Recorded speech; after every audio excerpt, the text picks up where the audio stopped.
So glad you could join us. I'm Tamsin Fidel. Well, Tommy Kail is one of Broadway's hottest directors. He's got massive hits under his belt like In the Heights, Freestyle Love Supreme, and of course Hamilton, not to mention the hit miniseries FOSSE VERDON. Now, along with longtime collaborator Lin-Manuel Miranda, he's bringing a Broadway legend back to life. I caught up with Tommy at the new Drama Bookshop to talk about his already stellar career and why the bookshop means so much to him. This is a place that, another location, but a place that has been very special to you and your creative genius. Well, I don't know about that last part. It was important to me. When I first got to New York City in early 2001, I did a show with some friends of mine. I had a little company called Backhouse Productions with a couple of my pals. And Alan Hubby, who ran the bookshop with Roseanne Seelan, said, hey, we're looking for a resident theater company. And they introduced us to this space in the summer of 2001, and that's where we rehearsed all of our early shows. So In the Heights started down there, Freestyle Love Supreme started down there, and so many of the really foundational relationships of my life as a person working in this business and as a human being. There's a line in the Heights that's a very clear reference to George Bailey and the Building and Loan and the Savings and Loan from It's a Wonderful Life.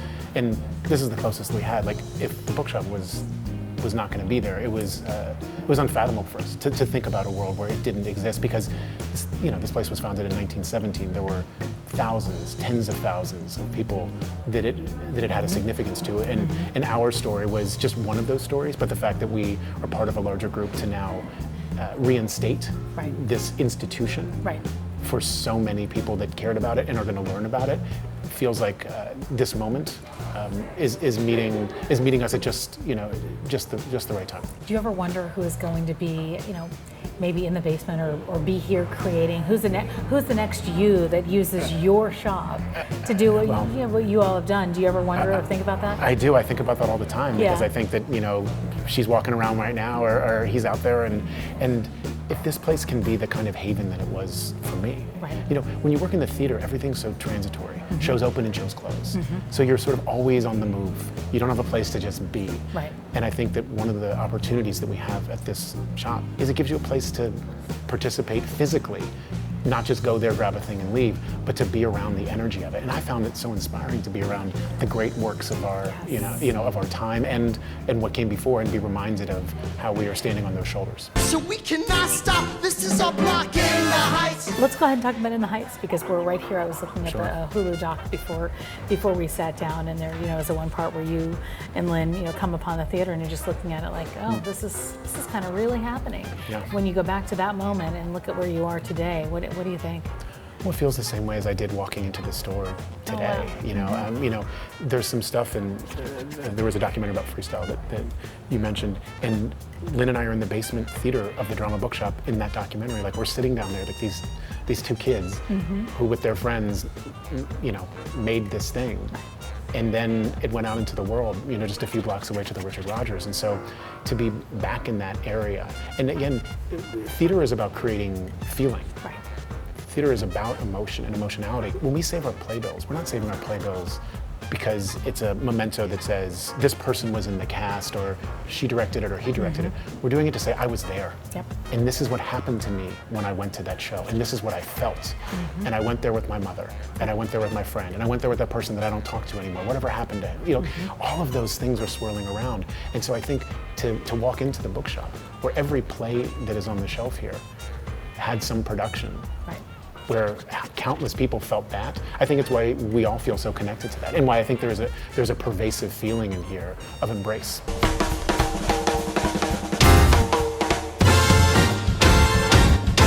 Television, do you think you're ever going to go back into doing some more for TV? Sure. Yeah? Are you looking at anything yet? I have a little television production company. A little television production?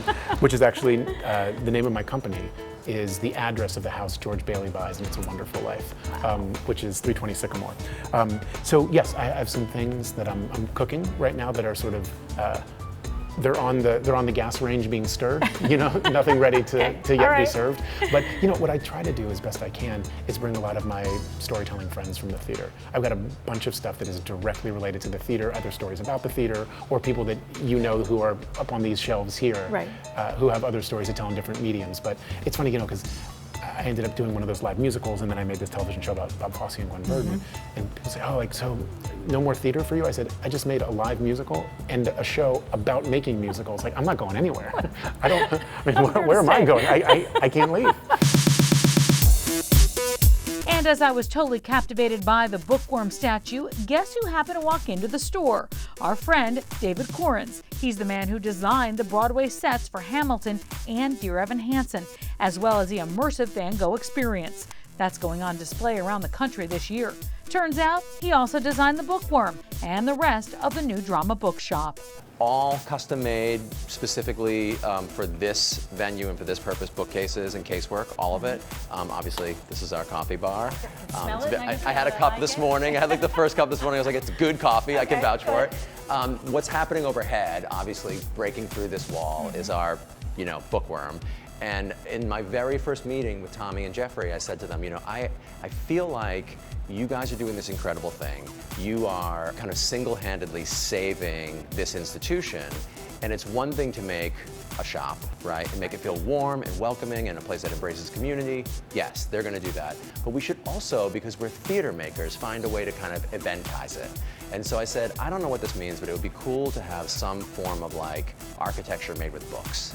And so that kind of meandered around the bookcases and all this stuff and found its way and spiraled around, and they were like, that sounds cool. And then Tommy said, it might be kind of interesting if it was actually a timeline.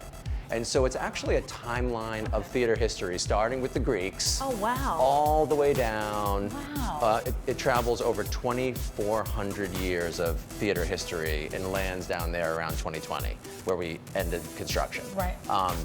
And it's 3,500 pounds, 140 feet long, 2,500 books. And Tommy walked in this morning, he's like, wow, this thing actually turned out better than we thought. It's one thing to scribble it on a piece of paper, it's another thing to like make it happen. I mean, we're seeing a lot of things in person these days, and we're impressed by them all. It's true, like the books exist. I love that though. So did somebody single-handedly pick out, I mean, you had to, right? We did, yeah. No, we single-handedly picked it out and kind of strung them through. There's a big metal armature that runs down the middle of it, and Hudson Scenic built it. They're also the scene shop that builds Hamilton. Sure, so sure. we know them. Yeah, you've heard of them before, right? And they did an incredible job, and engineering it and building it.